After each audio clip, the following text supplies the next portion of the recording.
El episodio de hoy será distinto al usual, y eso es porque no estaré analizando una criatura mitológica o alguna especie de magia, que como habrán notado, de ahí viene el nombre del canal. A pesar de eso, hoy decidí incursionarme a lo que es más bien una tradición, vinculada, supuestamente, con ritos y costumbres paganas, el árbol navideño.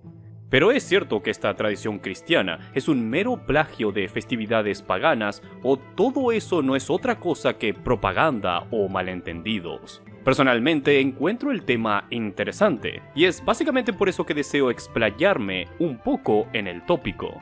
Si ustedes no reflejan el mismo entusiasmo que yo, tengo disponible otro especial exponiendo a los 12 monstruos de la Navidad, o incluso una vieja investigación arcana sobre los 3 Reyes Magos y sus orígenes. Y hablando de hechiceros, hola a todos, mi nombre es Aidan, Mago de las Hojas. Esto es Explorando el Mito, y en este episodio responderemos a la pregunta, ¿pagano o no pagano? O al menos, ¿cuánto es el porcentaje? ¿Estamos hablando de un 10% o un 60%? ¿Quién sabe? Bueno, yo lo sé, pero ya saben a lo que me refiero. O al menos espero que lo sepan. Saber cosas es muy importante para un mago después de todo, así que sepan que si esta investigación es de vuestro agrado, deben darle un me gusta y escribir las palabras mágicas #bestiario o #grimorio. No es una opción, es mandatorio. Sin más interrupciones, comencemos.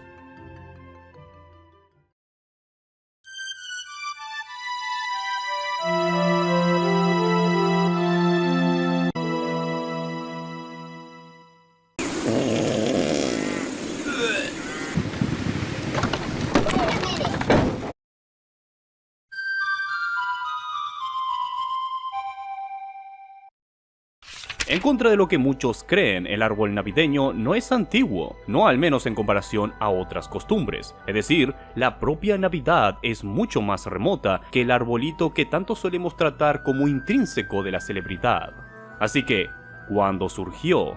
Bueno, acorde a las investigaciones del Dr. Laszlo Lukács, la documentación más antigua que habla sobre la costumbre de cortar un árbol, decorarlo y usarlo para celebrar Navidad se encuentra a fines de la Edad Media, entre los siglos XIV al XV. Ubicación entre las regiones limítrofes de la actual Francia y Alemania, lo que para la época era Alsacia y Baden. Todo comenzó con los habitantes de estas regiones, quienes iban al bosque a talar pinos durante el invierno, lo cual suena entendible si recordamos que madera era el principal combustible de aquellos años. El problema es que siempre han existido leyes y regulaciones. La forestación no es la excepción. Fue el juez de la ciudad de San Hipólito quien ordenó que los bosques fuesen resguardados durante 9 días antes y después de Navidad. Una clara respuesta frente al robo de madera por taladores no autorizados. Pero lo curioso de esta orden es que se menciona específicamente a la Navidad como punto clave. Es cierto que nunca se aclara el propósito detrás del robo de estos pinos, puede que simplemente avivasen el fuego de los hogares y nada más. Aunque, de ser así, estos robos no deberían detenerse después de Navidad y tampoco habría una razón para hacerlo específicamente durante estas fechas. Es por ello que se teoriza que los pinos debían cumplir otro propósito. ¿Acaso un fin decorativo para las fiestas? Bueno, la realidad es que no lo sabemos, al menos en este siglo. Porque si dejamos que la arena caiga durante 100 años más, encontraremos informes de árboles decorados para estas fechas. Acorde al escritor Bernd Brunner, quien investigó a profundidad los orígenes del árbol navideño, fue en la ciudad de Friburgo que un gremio de panaderos registró el avistamiento de un árbol decorado con manzanas, obleas, pan de jengibre y oropel, en el Hospital Local del Espíritu Santo en 1419, siendo esta la declaración más antigua encontrada de un árbol decorado durante la Navidad y que con el tiempo no sería el único. En Adelsheim encontramos leyes que indican que las personas solo podrían cortar pinos de hasta un máximo de 7 pies de altura para la Navidad, similar a la normativa encontrada en Amershwir, permitiéndole a cada ciudadano talar un solo árbol para Navidad y que no superase los 8 pies de altura. En estos casos ya no se puede negar que su uso era específicamente para esta festividad, con otros registros explicando que eran de decorárseles de diferentes maneras, si bien lo más común es que fuesen de investirlos con todo tipo de comidas y dulces. Una tradición regional que se iría extendiendo como un incendio forestal hacia todo el norte, donde también nos toparemos con más regulaciones para controlar la tala de pinos durante estas fechas, y con el término árbol de Navidad haciendo acto de presencia en algunos de estos registros, comúnmente por parte de gremios quienes solo escribían sobre árboles decorados en lugares públicos.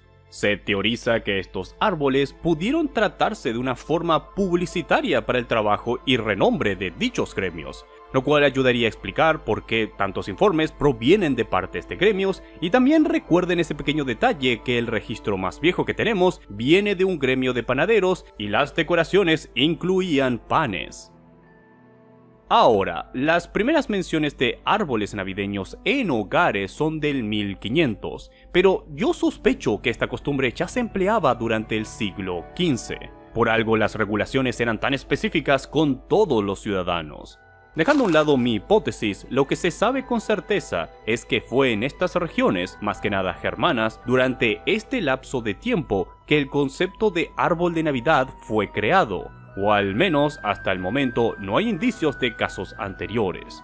Lo curioso es que, si bien esta costumbre nació de pueblos cristianos y directamente está conectada con festejos cristianos, no todo el mundo lo veía de esta manera, incluso en la época. Recuerden que la Navidad ya se celebraba desde hacía siglos, con el único objetivo de conmemorar el nacimiento de Jesucristo. La incorporación de nuevas costumbres siempre recibe algo de rechazo por parte de los cristianos más puritanos, como vemos en 1657 con el teólogo Johann Conrad Dannauer, el original Scrooge, quien escribe lo siguiente: entre otras nimiedades que se montan durante la Navidad, en lugar de la palabra de Dios está el árbol de Navidad, o abeto que se arma en casa y se decora con muñecos y azúcar. ¿De dónde viene la costumbre? No lo sé. Es un juego de niños. Sería mucho mejor guiar a los niños hacia el cedro espiritual, Jesucristo. Sospecho que en parte fue por comentarios como este que la idea de que el árbol navideño es una invención pagana comenzó a popularizarse, cuando, irónicamente, casi todo apunta a un invento por cristianos para cristianos. Escritores nacionalistas alemanes del siglo XIX que, sin prestar mucha evidencia, a veces ninguna, dieron inicio a la proclamación de que la Navidad, tal y como la conocían, fue el resultado de la fusión entre costumbres germanas precristianas con la festividad del nacimiento de Cristo, lo cual incluía al famoso árbol. De hecho, algunos de estos escritores y filósofos alemanes hasta llegaron a quejarse sobre no alemanes ejerciendo la costumbre, adjudicando de que estos actos deterioraban la tradición germana. Pero, repito, no hay evidencia empírica detrás de estas declaraciones, simplemente no hay nada. Al final, esto entra más en una propaganda nacionalista que quería despertar el espíritu germano en los alemanes, lo cual solo iría empeorando con el tiempo, pero no nos metamos ahí. Otro día hablaremos del misticismo nazi. Dios sabe que debo hablar de la magia nazi en Magicae uno de estos días. Ahora, estoy seguro que muchos querrán decirme: no, Aidan, ignorante y estúpido mago, Navidad fue basada obviamente en Saturnalia y ellos decoraban árboles. Los romanos son la base de todo lo que tenemos. Y si bien mi lado masculino está tentado a aceptar esa última parte, simplemente no es cierto. No existe ni una sola mención auténtica de que en la festividad de Saturnalia se decorasen árboles o algo cercano a esto. Y todo artículo o persona que establezca esta idea se muestran incapaces de respaldarse con una fuente genuina. Nada de esto es cierto, simple y directo.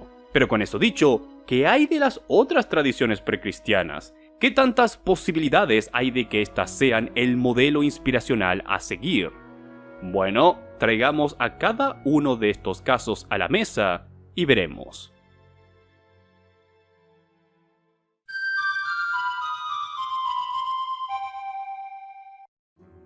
Entre los candidatos comunes tenemos al Buen Yule, una antigua festividad germánica y nórdica centrada en el solsticio de invierno, no siendo nada extraordinario encontrar la común creencia de que la Navidad deriva de esta, o en lo mínimo que haya habido algún tipo de influencia en ciertas prácticas navideñas. ¿Acaso esto es lo que ocurre con el viejo pino?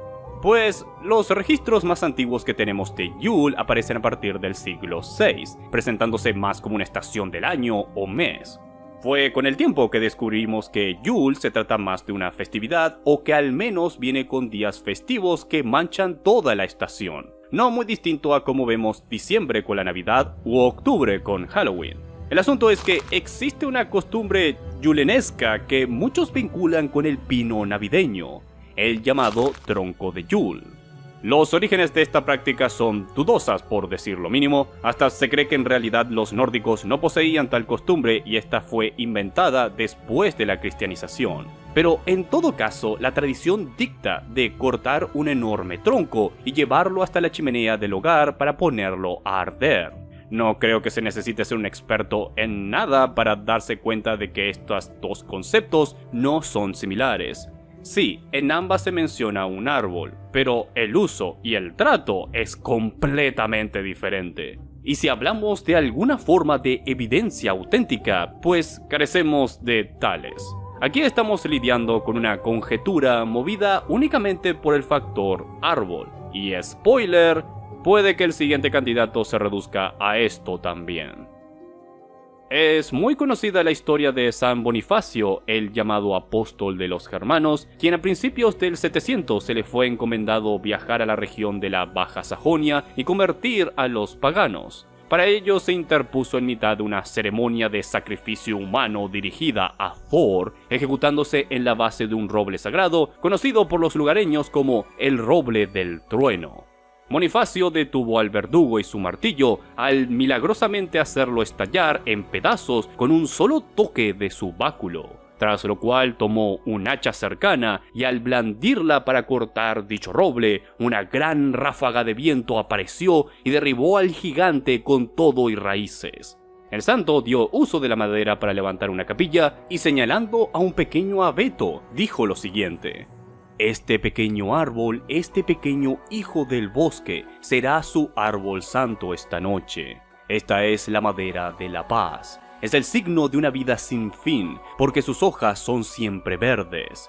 Miren cómo las puntas están dirigidas hacia el cielo. Hay que llamarlo el árbol del niño Jesús.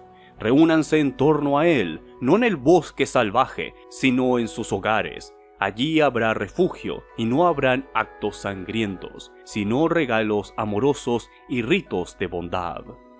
Y esta es la leyenda de cómo San Bonifacio creó el árbol navideño. Pero como ya estarán concluyendo, esta historia es totalmente ficticia. Fue inventada por Mary Louise Harvey en 1912, aunque sí está basada en auténticos registros históricos acerca del viaje de San Bonifacio a estas tierras, con la fuente primaria y más antigua siendo la Vita Bonifati, escrita por el monje Willibald unas pocas décadas después de la muerte de Bonifacio, que narra acerca de cómo, efectivamente, el santo se encontró con un roble consagrado a Donar, es decir, Thor, y lo derribó con hachas frente a los paganos, con el milagro de que cuando cayó se separó en 4 partes. Pero no incluía nada de eso del sacrificio humano y demás, eso es más como propaganda antipaganismo.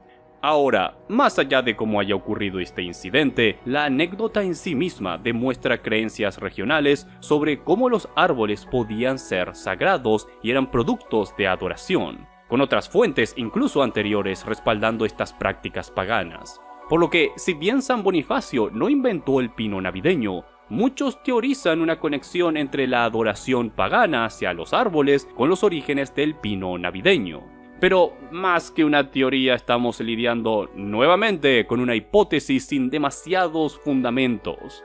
Primero que todo, estas costumbres de adoración apuntaban a robles por la mayor parte, pero incluso si adorasen a pinos, pues el cortarlos y llevarlos a la casa pareciese ser lo opuesto a sus creencias.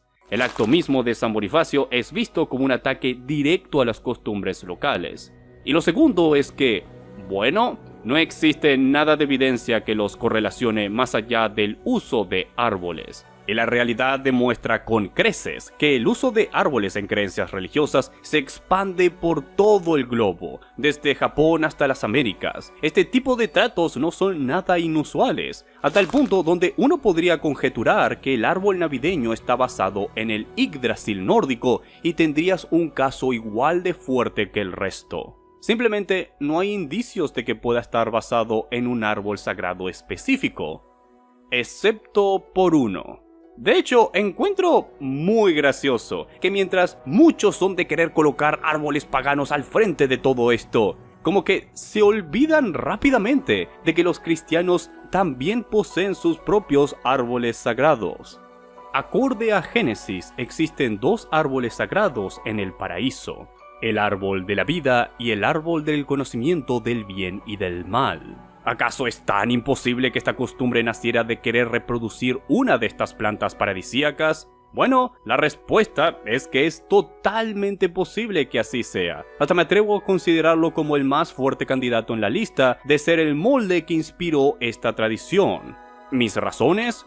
Pueblos cristianos medievales eran muy afanes de interpretar teatralmente pasajes en la Biblia, especialmente en regiones germanas, donde para celebrar el drama litúrgico del Génesis sobre la caída del ser humano, eran de montar un árbol del paraíso con todo y la fruta prohibida, ya siendo normal la utilización de una manzana para representarla. Esta celebración era conocida como la fiesta de Adán y Eva, y adivinen cuándo se celebraba. Así es, el 24 de diciembre.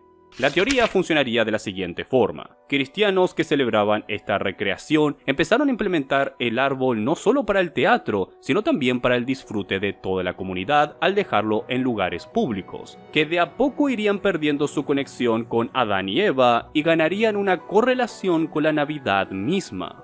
Es cierto que es algo extraño querer representar la fruta prohibida de tan linda forma, colocándola al lado de pan de jengibre, entre otros dulces, como incentivando su consumición.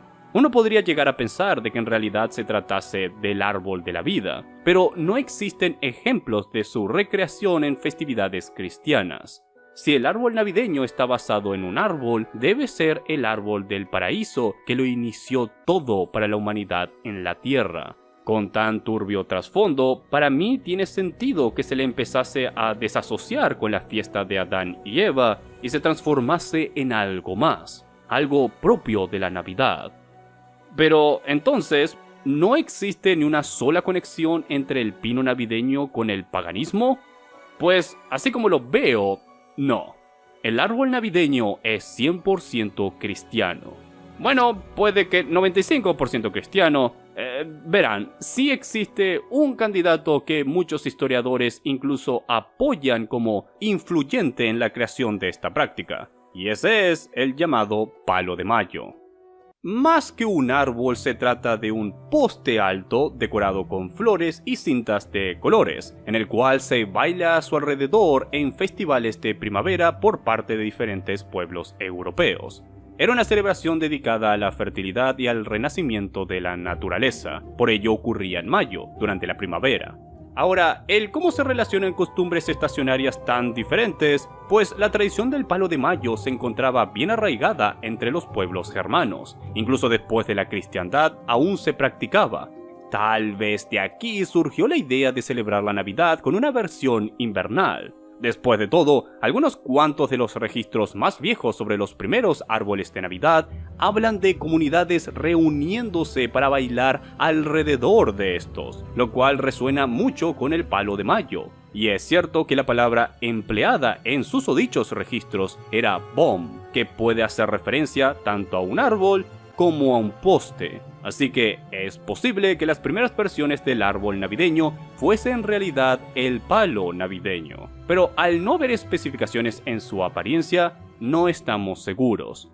Yo, personalmente, me sigo inclinando al árbol del paraíso, y mi respuesta ante la danza sería que el bailar de tal forma ya era una costumbre germana, la forma de festejar de los locales. no habría nada extravagante que al buscar celebrar con alegría esta nueva costumbre navideña bailasen alrededor del árbol de la manera en que siempre lo han hecho.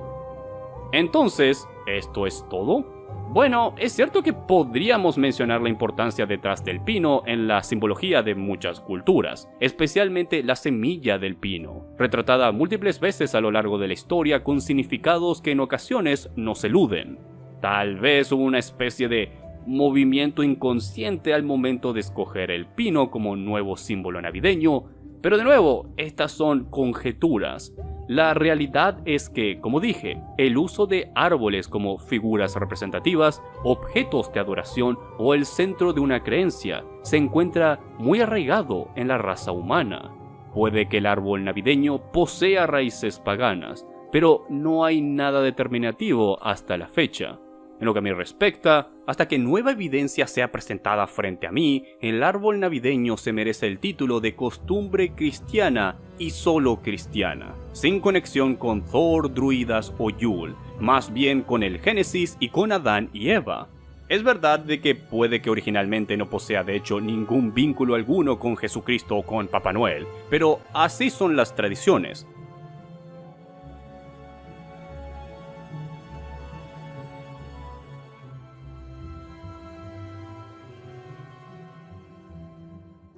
Y así hemos llegado a otro final de otra investigación. Este fue divertido de investigar, he de admitirlo, y fue algo que quise hacer velozmente para cumplir con mi cuota estacionaria. Ya saben, quiero aprovechar de que es Navidad y todo eso. No sé si continuaré con mi maldición de especiales navideños siendo ignorados por el algoritmo. Espero poder romper con dicho hex porque pienso que hay mucho malentendido sobre esta costumbre cristiana. Con eso esclarecido, solo me queda decirles muchísimas gracias a todos por mirar la investigación hasta el final. Y además de eso, quiero desearles felices fiestas y un próspero año nuevo a todos. Que 2026 venga con nuevas oportunidades para todos nosotros. Y no se olviden de apoyarme de nuevo con un hashtag bestiario, un hashtag grimorio y suscribiéndose al canal, por supuesto. Y un especial agradecimiento a todos mis mecenas que apoyan mis estudios a través de Patreon o por la membresía del canal. Todo apoyo es importante para combatir contra la bestia del algoritmo. Y con eso dicho, nos estaremos viendo en el próximo episodio.